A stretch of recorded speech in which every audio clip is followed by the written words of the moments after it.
بسم اللہ الرحمن الرحیم قال النبی صلی اللہ علیہ وسلم الطہور شطر الایمان۔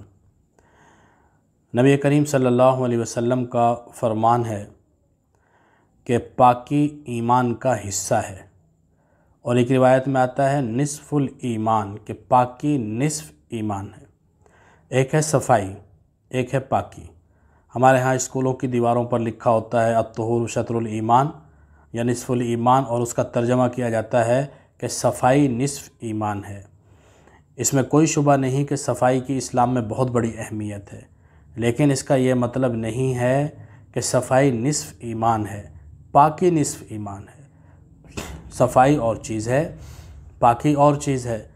ایک آدمی ہو سکتا ہے کہ صاف کپڑے پہن کر بیٹھا ہو، خوشبو لگائی ہوئی ہو، دیکھنے میں بالکل صاف نظر آتا ہے، خوشبو مہک رہی ہے، لیکن وہ پاک نہیں ہے۔ اس نے شرعی اصولوں پر غسل نہیں کیا ہوا، یا وہ باوضو نہیں ہے۔ اگر کوئی آدمی بے وضو ہے تو ناپاکی کی حالت میں ہے۔ اگر کوئی آدمی شرعی اصولوں پر غسل نہیں کیا کسی آدمی نے تو وہ ناپاکی کی حالت میں ہے۔ پاکی کی حالت فرشتوں کی حالت ہے، ناپاکی کی حالت شیطان کی حالت ہے۔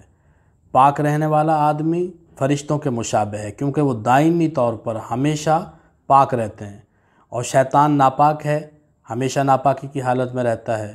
تو جو آدمی ناپاکی کی حالت میں ہے، چاہے وہ بے وضو ہے اور چاہے اسے غسل کی حاجت ہے اور اس نے غسل نہیں کیا، تو وہ اصولی طور پر وہ شیطانی حالت میں ہے، کہ شیطان ہر وقت ناپاک رہتا ہے، ناپاکی کو پسند کرتا ہے۔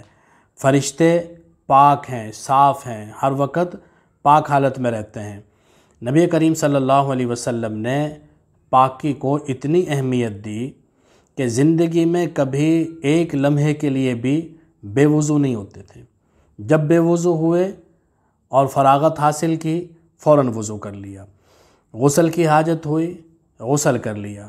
آپ علیہ الصلاۃ والسلام نے یہاں تک فرمایا کہ جب آدمی وضو کرتا ہے تو اس کے وضو کے قطروں کے ساتھ اس کے گناہ بھی بہہ جاتے ہیں، اس کے گناہ بھی زائل ہو جاتے ہیں، اور چھوٹے چھوٹے گناہوں کا زائل ہو جانا، گناہ صغیرہ کا زائل ہو جانا، یہ ذریعہ اور سبب بنتا ہے کبیرہ گناہوں سے توبہ کا۔ جب انسان چھوٹے چھوٹے گناہوں کا عادی ہو جاتا ہے تو آہستہ آہستہ وہ گناہ کبیرہ کا عادی ہو جاتا ہے، ان کے اندر مبتلا ہو جاتا ہے۔ اور آدمی اگر گناہ صغیرہ سے بچ جائے، یا گناہ صغیرہ اعمال کے ذریعے ان الحسنات یذہبن السیئات، نیکیاں گناہوں کو ختم کر دیتی ہیں، وہ چھوٹے چھوٹے گناہوں کو، گناہ صغیرہ کو زائل کر دیتی ہیں، تو یہ ذریعہ بن جاتی ہیں گناہ کبیرہ سے بچنے کا، یا گناہ کبیرہ سے توبہ کرنے کا، معافی مانگنے کا۔ اس لیے حدیث پاک میں یہاں تک آتا ہے کہ وضو مومن کا ہتھیار ہے، جب نکلے باہر تو اسے ساتھ لے کر نکلے۔ ایک آدمی نے حضور صلی اللہ علیہ وسلم سے شکایت کی، بدحالی کی، فقر و فاقے کی، اور آپ علیہ الصلاۃ والسلام سے علاج چاہا، وظیفہ مانگا، تو آپ صلی اللہ علیہ وسلم نے اسے جو مختصر ترین وظیفہ عطا فرمایا، عمل عطا فرمایا، وہ یہی کہ ہمیشہ باوضو رہا کرو، اور اللہ تعالیٰ نے اس کی وہ کیفیت ختم فرما دی، اپنا کرم فرما دیا۔ تو کوشش کرنی چاہیے ہر حال میں باوضو رہنے کی، پاک رہنے کی۔ غسل کی حاجت پڑے تو غسل کر لینا چاہیے، وضو کی حاجت پڑے تو وضو کر لینا چاہیے۔ شمس الائمہ رحمہ اللہ، ان کا پیٹ خراب تھا اور سردیوں کی سخت ٹھٹرتی راتیں، 17 مرتبہ وضو کرنا پڑا، لیکن بغیر وضو کے مطالعہ نہیں کیا۔ اہل قبا کی بستی والے لوگ، اللہ رب العزت نے ان کی طہارت پسند طبیعت کی بنیاد پر قرآن پاک میں تعریف بیان فرمائی کہ فیہ رجال یحبون ان یتطہروا، اس بستی میں ایسے لوگ رہتے ہیں، قبا میں ایسے لوگ بستے ہیں جو خوب پاک رہنا پسند کرتے ہیں۔ وہ ڈھیلے سے، پتھر سے استنجا کرنے کے بعد پانی سے بھی استنجا کیا کرتے تھے۔ تو اس لیے اللہ تعالیٰ نے ان کی یہ تعریف بیان فرمائی کہ اس بستی کے رہنے والے لوگ پاک رہنا پسند کرتے ہیں، خوب پاکی کو پسند کرتے ہیں، مبالغہ اختیار کرتے ہیں پاکی کے اندر۔ تو آپ صلی اللہ علیہ وسلم ترغیب دیا کرتے تھے، بلکہ یہاں تک فرمایا کہ قیامت کے دن میں اپنے امتیوں کو وضو کے اعضاء سے پہچانوں گا کہ چمکتے ہوئے ہوں گے۔ جب ابو ہریرہ رضی اللہ تعالیٰ عنہ کو اس بات کا پتہ چلا تو وہ وضو کے اندر وضو کے اعضاء سے زیادہ عضو کو دھویا کرتے تھے، اوپر تک، کونی کے بجائے کندھے تک ہاتھ دھوئے، ٹخنے کے بجائے پنڈلی تک، گھٹنے کے برابر تک پاؤں کو دھویا۔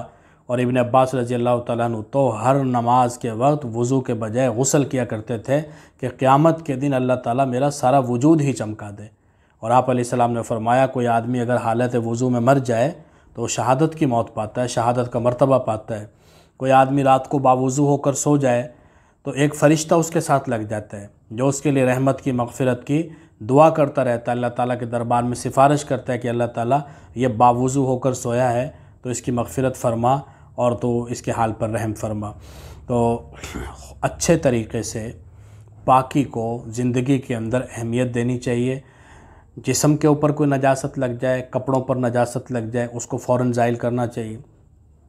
آدمی بے وضو ہو جائے یا غسل کی ضرورت پڑے، حدث اصغر حدث اکبر جس کو کہا جاتا ہے، تو فوراً پاکی حاصل کرنی چاہیے۔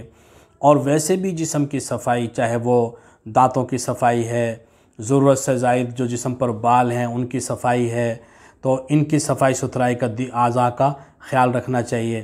اور رات کو سوتے وقت بالخصوص اہتمام کے ساتھ باوضو ہو کر سونا چاہیے کہ جب انسان طہارت میں ہوتا ہے تو اللہ تعالیٰ اسے قلبی فرحت عطا فرماتے ہیں، روحانی بشاشت عطا فرماتے ہیں، اور وضو کے ذریعے سے، پاکی کے ذریعے سے، طہارت کے ذریعے سے اللہ رب العزت انسان کو اپنی محبت عطا فرماتے ہیں۔ اس بندے کو اللہ تعالیٰ پسند فرماتے ہیں جو پاک رہتا ہے، توبہ کرنے والا ہوتا ہے۔ ان اللہ یحب التوابین و یحب المتطہرین، اللہ تعالیٰ توبہ کرنے والوں کو اور پاک رہنے والوں کو پسند فرماتے ہیں۔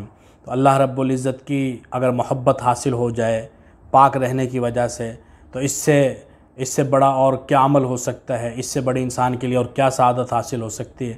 ایک حدیث میں آتا ہے کہ اگر انسان وضو کرے اور وضو کے بعد پڑھے اشہد اللہ الہ الا اللہ و اشہد ان محمد الرسول اللہ، تو اللہ رب العزت اس کے لیے جنت کے 8 دروازے کھول دیتے ہیں، جس دروازے سے چاہے جنت میں داخل ہو جائے۔ کوشش کرنی چاہیے ہمیشہ ہم باوضو رہیں، کہ باوضو رہنے کی، طہارت کی جو اللہ تعالیٰ نے برکات رکھی ہیں تاکہ وہ ہمیں حاصل ہو جائیں، ہماری نسبت ملائے اعلیٰ فرشتوں کے ساتھ ہو جائے۔ کہ ناپاک آدمی جو ہوتا ہے وہ شیطانی حالت میں ہوتا ہے اور شیطان کے ساتھ اس کی مشابہت ہوتی ہے، کیونکہ شیطان ناپاکی کو پسند کرتا ہے اور ناپاکی کی حالت میں رہتا ہے۔ اللہ تعالی ہمیں پاک اور صاف رہنے کی توفیق عطا فرمائے۔ وما علینا الا البلاغ۔